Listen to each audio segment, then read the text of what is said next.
5월의 첫 번째 알짜 뉴스입니다. 마이크로소프트의 인터넷 익스플로러 점유율이 떨어지고 있는 것으로 나타났습니다.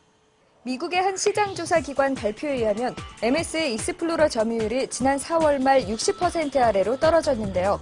이는 1990년대 이후 처음이며 상대적으로 파이어폭스와 크롬 사용자는 꾸준히 늘고 있는 것으로 나타났습니다. 게임물 등급위원회는 오픈마켓 게임물의 창작 활성화를 지원하기 위해 등급 분류 절차를 더욱 간소화하여 5월부터 시행한다고 밝혔습니다. SK텔레콤과 KT가 전 세계 데이터 로밍 요금을 대폭 인하하고 단일 요일로 통일해 3일부터 적용에 들어갔습니다. SK텔레콤은 패킷당 4.55원, KT는 패킷당 3.5원으로 단일화했습니다. HTC가 지난 6일 새로운 스마트폰 디자이어와 HD2를 선보였습니다. 디자이어는 3.7인치 AMOLED 터치스크린을 탑재한 안드로이드 폰으로 1GHz 스냅드래곤 프로세서를 탑재했으며 멀티터치와 구글 번역을 지원합니다. 또 HD2는 4.3인치 액정의 윈도우 모바일 최초의 정전식 터치스크린과 멀티터치, 역시 1GHz 스냅드래곤 프로세서를 채용했습니다. 아이패드 3G 버전이 출시 사흘 만에 30만 대 이상 판매되면서 아이패드 전체 판매량이 100만 대를 넘어섰다고 월스트리트 저널 등 해외 언론들이 보도했습니다. 올여름 열릴 남아공 월드컵을 앞두고 지상파 3사의 중계권 협상이 실패한 가운데 인터넷 중계도 난항을 겪고 있습니다. 지난 동계올림픽 때의 인터넷 업체들의 열띤 경쟁과 달리 이번 월드컵은 비싼 중계료와 광고주 부족 등으로 중계 경쟁 자체가 시들한 것으로 나타났습니다. 지난 4월 이동전화 시장 번호 이동 건수가 3월에 비해 35% 가까이 감소했다고 한국통신사업자연합회가 자료를 공개했습니다. 실시간 전략게임 스타크래프트2 자유의 날개가 오는 7월 27일 우리나라를 비롯해 전 세계에 동시 출시될 예정이라고 합니다. 지식경제부 기술표준화는 한국인의 인체 정보를 3D 형상으로 만들어 의류 패션과 자동차, 가구와 보건복지 등의 다양한 산업 분야에서 활용토록 하겠다고 밝혔습니다.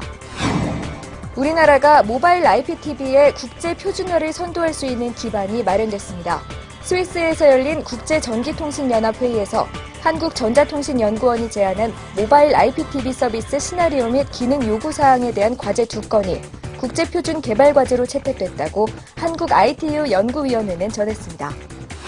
휴대전화 스팸 문자 메시지를 근본적으로 차단하기 위해 올 하반기부터 이동통신 서비스 신규 가입 시 자동으로 스팸 차단 서비스에 가입되는 방안이 추진된다고 한국인터넷진흥원은 밝혔습니다. 최근 업체들 간의 블루오션인 3D TV 시장 경쟁이 뜨겁습니다. 하지만 정작 3D TV의 부작용에 대한 연구는 미비하다고 하는데요. 두통과 어지럼증, 구토까지 유발할 수 있다고 하는 3D TV. 자세한 내용 디지털기기 담당 이상훈 기자가 전합니다.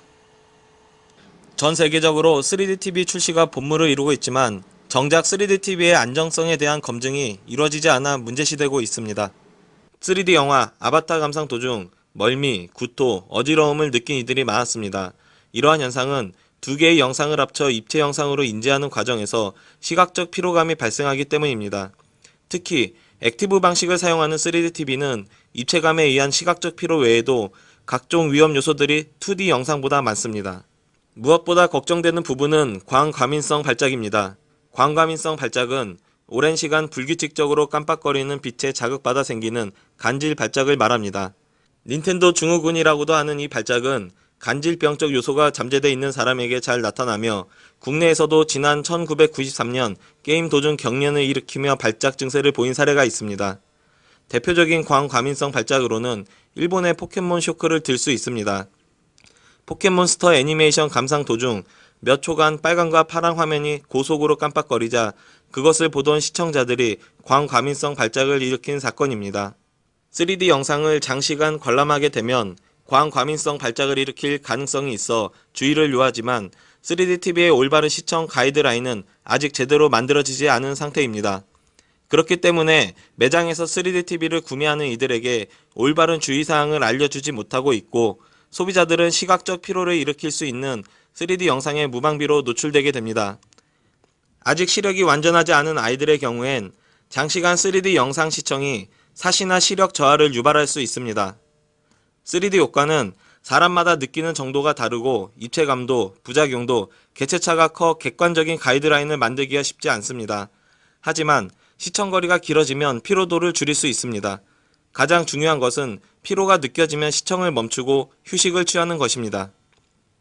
다행히 해외와 국내에서도 가이드라인을 만들기 위한 연구가 본격 진행 중으로 방송통신위원회도 각계 전문가들로 구성된 3D 시청 안정성 협의회를 출범했습니다.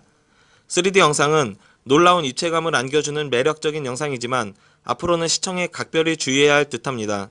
미디어잇 이상훈입니다. 이어서 지난 4월 한 달간의 검색 동향을 알아보는 순서입니다. 먼저 인기 검색어 순위입니다. 출시 한 달을 맞이한 아이패드가 10위에 진입했고 넷북과 노트북이 9위와 6위에 올랐습니다. 또 항상 큰 변동 없이 외장 하드와 mp3가 2위와 1위를 차지했습니다. 다음은 급상승 급하락 검색어입니다.